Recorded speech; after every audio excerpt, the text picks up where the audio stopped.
வணக்கம் குருஜி. வணக்கம். வாழ்க நலம். இப்போ வீட்ல பாத்தீங்கன்னா பள்ளி அடிக்கடி சத்தம் இட்டுக்கிட்டே இருக்கும். நம்ம ஏதாவது ஒண்ணு பேசுவோம், உடனே பள்ளி சத்தம் கேட்கும். அது நல்ல சகுனம் கெட்ட சகுனம்லாம் சொல்லுவாங்க இல்லையா? அந்த மாதிரி அடிக்கடி பள்ளி சத்தம் வர்றது நல்லதா இல்ல கெட்டதா? பொதுவா பல்லி, அதாவது அந்த சகுனமே எப்படி தெரியுமா? அதாவது பல்லி சத்தம் போடுது அப்படின்றது, அது எப்பவுமே சத்தம் போட்டுன்னு இருந்தா அந்த மாதிரி வந்திருக்காது. பல்லி எப்பவுமே சத்தம் இடாது. என்னைக்குமே பல்லி சப்தம் இடவே விடாது. அதாவது தவளையும் சத்தம் கொடுக்காது. எப்போ தெரியுமா சத்தம் கொடுக்கும்? அது மழை காலத்தில் மழை தண்ணி சேர்ந்த உடனே அதுக்கு ஒரு பருவம், அப்போ மட்டும்தான் தவளை சத்தம் கொடுக்கும். மீதி என்னைக்காவது தவளை சத்தம் கொடுத்து கேட்டிருக்கோமா? ஆமாம், கேட்க. ஆனால் தவளையை பார்ப்போம், நம்ம பார்ப்போம், சத்தமே கொடுக்காது. மழைக்கு மட்டும்தான். அதோட மழை பேஞ்சு அந்த தண்ணி நின்ன நிலையில் அது சத்தம் கொடுக்கும். அதே மாதிரி பல்லி எப்போவுமே சத்தம் கொடுக்காது. அதுக்கு அந்த அந்த அந்த வேலையே இருக்காது.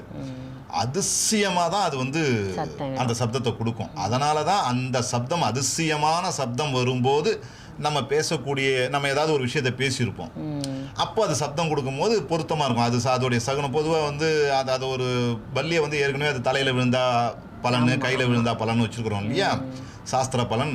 அதே மாதிரி தான் இந்த ஒரு பலனையும் வச்சுருந்தாங்க. ஏன்னா அது இப்போ ஒன்றும் இல்லை, நம்ம பேசும்போது நாய் குலைச்சதுன்னா ஆமாம் அப்படின்னு சொல்கிறோமா? சொல்ல மாட்டோம். ஏன் தெரியுமா? நாய் ரெகுலராக குலைச்சிக்கிட்டே இருக்கும். இப்போ காக்கா கற்றுப்பார், நம்ம கரெக்டாக காக்கா கத்திச்சு அப்படின்னு சொல்கிறோமா? காக்கா எப்போயுமே கத்திக்கிட்டு இருக்கும். ஸோ தொடர்ந்து செய்கிறது பலனாக இருக்காது. செய்யாதது அப்படின்னும் போது தான் அது பலன் கொடுக்கும். பல்லி செய்யாது, சவுண்டே கொடுக்காது, எப்பயாவது தான் கொடுக்கும். அந்த எப்பயாவது கொடுக்கும்போது நம்ம பேசணும்னா அது நமக்கு சாதகமான ஒரு சகுனம்னு சொல்லுவோம். அதனால் அந்த சகுனத்தை எடுத்துக்கிறது கரெக்டு தான். நம்ம நடக்காதது நடக்கும்போது அது நமக்கு நம்மளை சந்தோஷப்படுத்தக்கூடிய ஒரு விஷயமா இருக்கும். அதை ஒரு சிக்னலாக நம்ம எடுத்துக்கிறோம். இதுதான். மற்றபடி அது எல்லா நேரமும் சத்தம் கொடுத்துட்டு இருக்குது அப்படின்னா, சில நேரம் சில வீட்டில் சத்தம் கொடுத்துக்கிட்டே இருக்கும் அப்படின்னா அதை எடுத்துக்க வேணாம். ஏன் அப்படின்னா அந்த பல்லிக்கு நோய் வாய்ப்பட்டுச்சுன்னு அர்த்தம். ஆமாம், உடம்பு ஏதாவது கோளாறு ஆயிடுச்சு. எப்படி நம்ம சில நேரம் அந்த ஊம் கொட்டிக்கினே இருப்பாங்க ஜுரம் வந்தவங்க. ஆமாம், சில பேர் இருமல் பண்ணிக்கினே இருப்பாங்க. அது ஒன்று. அதனால் அந்த மாதிரி வந்துடுதுன்னா கணக்கில் கிடையாது. என்னைக்காவது எப்பயாவது நடந்தால் மட்டும்தான் அது சகுனம், சிக்னல். மீதி பல்லியை பற்றி அது எல்லாத்துக்குமே கத்திக்கிட்டே கிடக்குது அப்படின்னா அது ஒரு பொருட்டாக எடுத்துக்க வேணாம். அதுக்கு ஏதோ உடம்பு முடியாமல் போச்சுன்னு அர்த்தம், ஒன்றும் இல்லை. இப்போ நம்ம பேசுகிற விஷயங்களை இது இதுக்கு தான் கத்துது அப்படின்னு மக்கள் புரிஞ்சுக்கிறாங்க இல்லையா? அதுவும் கரெக்டு தான். இல்லை, நான் தான் சொல்கிறேன், நம்ம இப்போ இதே நேற்று பேசும்போது கத்திருக்கணுமே, நாளைக்கு பேசும்போது கத்தணும். இது அப்படி கிடையாது. எப்பயாவது தானே அது பண்ணுது. எப்பயாவது பண்ணும்போது நமக்கு அது நமக்கு ஒரு அதாவது நமக்கு என்னைக்குமே நமக்கு சாதகமாக சில விஷயம் நம்ம யோசிப்போம். ஆமாம், நமக்கு ஒன்றும் இல்லை. நாய் அதாவது மாடு உதறும், நாய் உதறாது, தன் உடம்பை உதறாது, எப்பயாவது தான் உதறும். அப்படி உதறிச்சுன்னா அது ஒரு சிக்னல். சில பேர் என்ன பண்ணுவாங்க, நாய் உதறிச்சு அப்படின்வாங்க. அப்போ அது ஒரு சிக்னல். அது செய்யாததை செய்யும்போது ஒரு சிக்னலாக எடுத்துக்கிறோம். அதே தான் பல்லியும். ஆமாம், மற்றதுக்கும் பல்லிக்கும் உனக்கு என்ன வித்தியாசம்? பல்லி நம்ம வீட்டுக்குள்ளே எங்கே வேணாலும் இருக்கும். பெட்ரூமில் இருக்கலாம், சாமி ரூமில் இருக்கலாம், கிச்சனில் இருக்கும், எங்கே வேணாலும் இருக்கும். நம்ம பேசும்போது டக்குன்னு பக்கத்துலேருந்து ஒரு சிக்னல் கொடுக்கும். ஆனால் அதை கண்ணால் பார்க்க முடியாது. ஆமாம், சத்தம் மட்டும்தான் கேட்கும். வரும், எங்கேயாவது மறைஞ்சிருந்து ஒரு சத்தத்தை கொடுக்கும். அது கொடுக்கக்கூடிய சப்தமும் நம்ம பேசக்கூடிய விஷயமும் ஒரே நேரத்தில் அமைதுன்னும் போது ஒரு சம்பிரதாயத்தில் ஒரு பொருத்தம்னு அர்த்தம். அப்போ கண்டிப்பாக அது நடந்துடும் அப்படின்னு நம்பிக்கை. ஆதி காலத்துல ஒரு நம்பிக்கை. இப்போ இந்த ராஜா பல்லி அப்படின்லாம் சொல்றாங்களே, அது எங்க இருந்தா நல்லது? இல்ல, பல்லி நிறைய இருக்குது, நிறைய ரகங்கள் இருக்குது. மரபல்லின்னு ஒன்று இருக்கும், வீட்டு பல்லி இருக்கும், தர பல்லின்னு ஒன்று இருக்குது, தரையில தான் இருக்கும். நிறைய பல்லிகள் பார்த்தோம் அப்படின்னா செவுத்துல சுத்தம், சீலிங்ல சுத்தாது. ஏதாவது ஒன்று தான் சீலிங்ல இருக்கும். ஆமா, ஒரு ரகம்.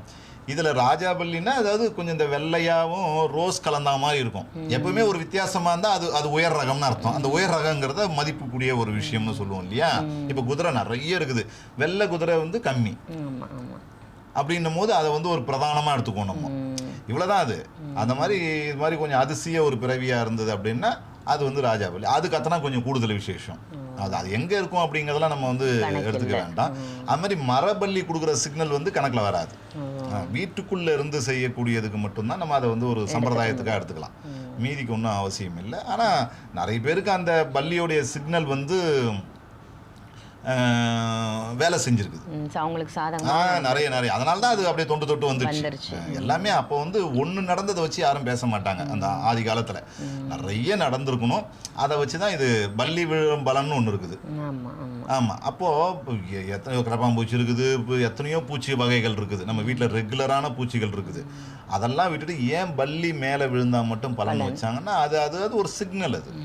ஆமாம். பொதுவாக பல்லி வந்து விஷ ஜந்து தான். அது யாரையும் கடிக்காது. அது பயங்கர பாய்சன். ஆனால் யாரையும் போய் கடிக்காது. ஆனால் அது நம்ம சாப்பாட்டில் எதையாவது விழுந்து செத்து போச்சுன்னா அது பாய்சனாக மாறிடும். ஆனால் விழாது. அதுதான் ஒரு பழமொழியோட சொல்லுவாங்க, ஊருக்கெல்லாம் சகுனம் சொல்கிற பல்லி கழனி பானையில் ஊந்து செத்து போச்சான்னுவாங்க. அதுக்கு தெரியல பாரு அதில் விழுந்து நம்ம சாவோம் அப்படிங்கிறதுன்ற மாதிரி தான் அது அதிசயம்ன்றதுக்காக சொல்ல வரேன். பல்லிங்கிறது நம்ம சாஸ்திர சம்பிரதாயங்களில் இருக்கக்கூடிய, அது பஞ்சாங்கத்திலேயே பல்லி பஞ்சாங்கம், அதாவது பல்லி சாஸ்திரம்னே ஒன்று இருக்குது, ஒரு பேஜ் இருக்குது. அப்படின்னும் போது அதுக்கு ஒரு முக்கியத்துவம் உண்டு தான். அந்த சிக்னல் எடுத்துக்கலாம். ஆனால் தொடர்ந்து கத்திக்கிட்டே இருக்குன்னா நீங்கள் அதை எடுத்துக்காதீங்க. எப்பயாவது கத்தும்போது தான் அது கணக்கு. அது அவ்வளோதான். மாடு கத்துறத சிக்னலாக எடுத்துக்கிறோமா, மாடு கத்திக்கிட்டே இருக்கோங்கிறது தான். இவ்வளோதான் விஷயம். ரொம்ப அருமை குருஜி. பள்ளியை பற்றி நிறைய தகவல் கொடுத்தீங்க. ரொம்பவே நன்றி. நன்றி. வணக்கம். வாழ்க நலம்.